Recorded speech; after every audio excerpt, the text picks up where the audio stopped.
Here are two pre-meds who worked just as hard as each other. One gets rejected to all 29 medical schools she applied to, and the other accepted to multiple top 10s with an ultimate full ride medical school acceptance to UCLA. Pre-med number one, breast cancer publications, global health posters, and social services clinical experiences. She also goes on meditation retreats, serves the homeless, and is an ophthalmology clinic intern. And to round out her application, she's a mental health coach, a high school student mentor, volunteers with Alzheimer's patients, and is a part of the Indian dance team. With a 3.97 GPA and a 517 MCAT, she gets rejected everywhere to all 29 schools she applies to.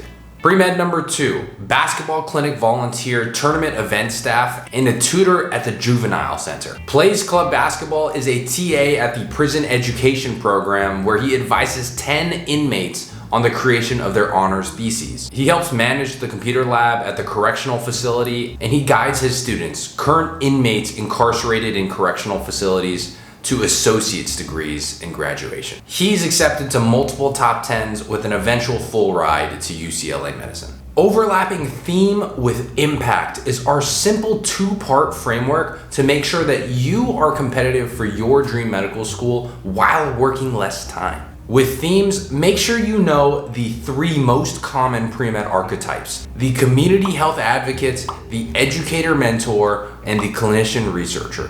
For impact, I'll show you today real examples of what level 1, level 2, and level 3 activities look like. Spreading themselves too thin and building wide and shallow applications, that is what most pre-meds get wrong about standing out. If everyone in the orchestra played the cello, we wouldn't have an orchestra, and we very much want to have an orchestra because that creates a much better learning experience. That is Dr. Robert Mayer, the Associate Dean of Admissions for Harvard University. Let's talk about the most common pre-med archetypes, the violins, violas, and cellos of the orchestra. If you watch to the end, I'll show you a fourth bonus archetype, which is actually the most common and least competitive. Every year, over 50,000 pre-meds apply to medical school, and over 60% don't get into a single one. If this video hasn't been completely trashed thus far, I highly encourage you to take a look at the free resources we have in our description box below. Click the link in the description box to find out more, and for now, let's go back to the video. So before I jump into the archetypes, let's start by just defining what the different levels of impact are. Level 1 is just an activity that literally anyone can join. It's less than 50 hours per week. The pre-med doesn't really have any specific knowledge in that industry or niche, and the impact is often not longitudinal. Think about a summer research internship for 3 weeks or volunteering at a toy drive once every 3 months. Level 2 is when we're really starting to understand that space and build more of a longitudinal connection to the problem and the people. Think about something like being the peer learning supervisor for the life sciences department, where you hire and train other learning assistants to lead their own classrooms. And level 3 is a world-class level of impact. Something so ambitious that it requires a multi-year level of investment, significantly impacting a community or touching multiple thousands of people. The craziest things I can think of are pre-meds who were Olympic gold medalists, those who actively worked on the initial Khan Academy team to build an educational platform used by millions, or something like the LeBron James I Promise Foundation School, drastically offering a resource and a pillar in that community that will last for generations to come. With that shared definition of levels, let's talk about the archetypes, with the first one being the community health advocate. On one hand, we have Premed A. Matt volunteers 3 hours every 3 months at a canned food drive. His aunt is also a social worker who he shadowed for 2 weeks during the summer of his sophomore year. And lastly, when the Women's Health Organization was petitioning on his campus, he joined for a couple of lunchtime shifts to help pass out the petition. Those were all level 1 activities. Premed B is the finance director for a community health organization, helping earn $12,472 in funds to put on these quarterly health fairs. That money went to purchasing supplies, renting a venue, and he had to manage that multi-$1,000 budget. That's a real example, that's me, and that's a level 2 activity. Premed 2 has spent 2 years as a hospital health advocate, helping hospitalized patients get access to social services. This is a real example from one of our pre-med students, Terry, who shared that the average patient in her program is a 31-year-old unhoused, unemployed single mother. She helps patients like this get affordable housing, WIC, and Medi-Cal, and by the time that this specific patient went into labor, she had a job, a house, and resources to care for her kid. That is a level 2, near 2.53 activity that Terry will be showing off to her dream medical school. Premed 2 is a great example of how you have fewer activities, 2 versus Premed A's 3, and still have more impact, stand out more, and really embody the community health theme. Med schools are looking for community health advocates, and they will want the ones that are the best at it. Premed B has done a great job of standing out, even if technically there are fewer extracurriculars on her profile. Archetype number 2, the clinician researcher. Premed A joins a summer internship for 4 weeks studying biomedical tissue engineering. He's exposed to the lab, attends a couple of lab meetings, and is primarily a shadow during those 4 weeks. He's also an active member of another lab where he does meta-analyses, and he's going to present a poster on undergraduate research day. Both of these are level 1 research activities and doesn't really sell that clinician researcher archetype. On the flip side, we have Tanya, who is inspired by one of our own Premed Catalyst mentors, a true clinician researcher archetype. During her gap year, she was a full-time clinical research coordinator studying radiation therapy and its effects on breast cancer. She planned and launched the first ever adolescent cancer program in the area, helping to connect younger cancer patients with supportive care resources within the hospital and in that surrounding local community. She also wrote her honors thesis on CRISPR-Cas9 knockouts of leukemia cell lines and what that project learned about drug resistance. And by the time of application, those years of research in multiple projects led to 5 peer-reviewed publications and 5 abstracts at some of the top societies in cancer and hematology oncology. Throughout her application cycle, she had multiple other research publications in submission,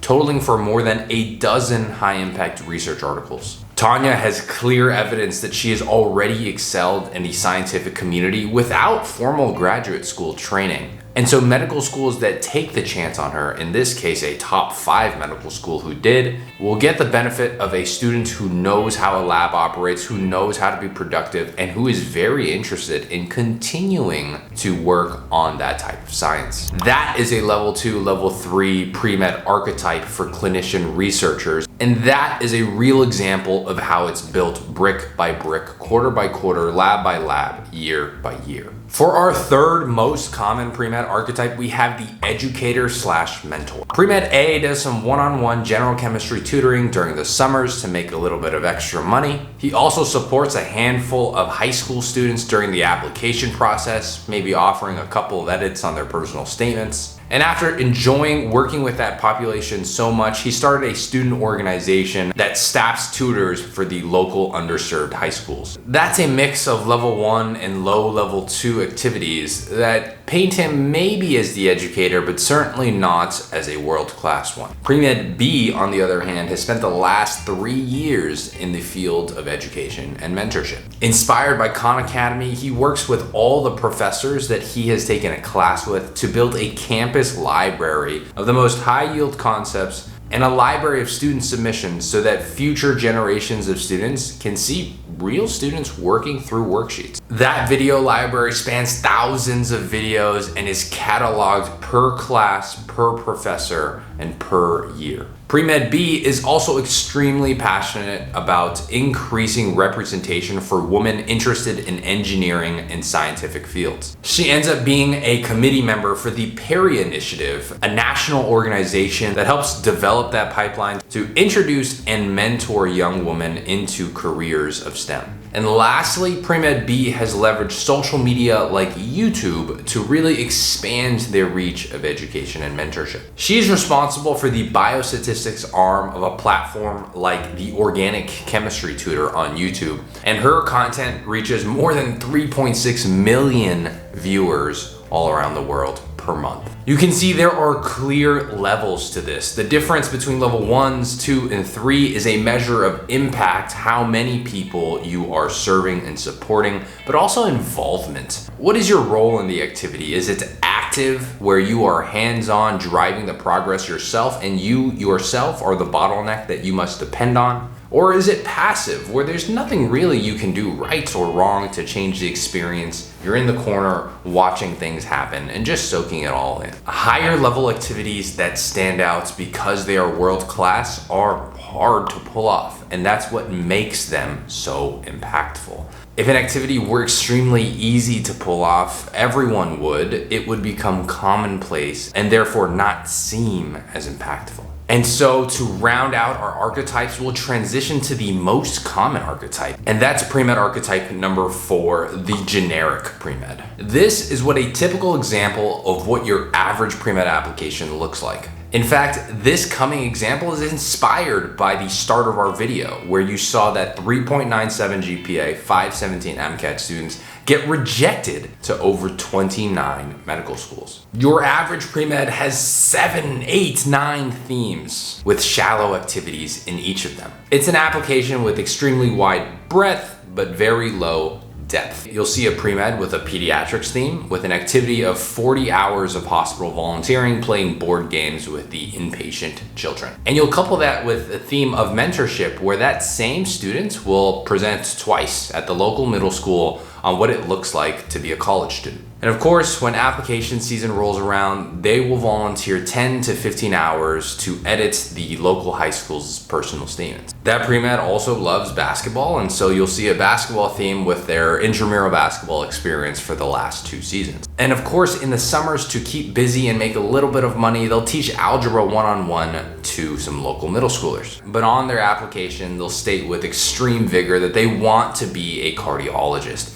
And the only evidence of this is their 4-week paid boot camp for cardiology exposure, where they spent 2 weeks shadowing in the hospital and 2 weeks in the lab working on some basic projects. These premeds genuinely like working with people, and we're told that underserved populations and community health look good for your medical school application, so they have some social work experience too. They shadowed a social worker for 2 weeks during winter break and joined this program called Healthcare Advocates, where they help hospitalized patients get connected to social resources, housing resources, and resources for new and expecting mothers. Of course, to round all of this out, they know that research is extremely important, and so they enrolled in their university's one research class. And their job is to do some fancy computer work to outline some gene sequencing of a gene in a worm that no one really knows. They built some basic bioinformatics research skill, but really they were just following a set of instructions and weren't too involved in the overall project.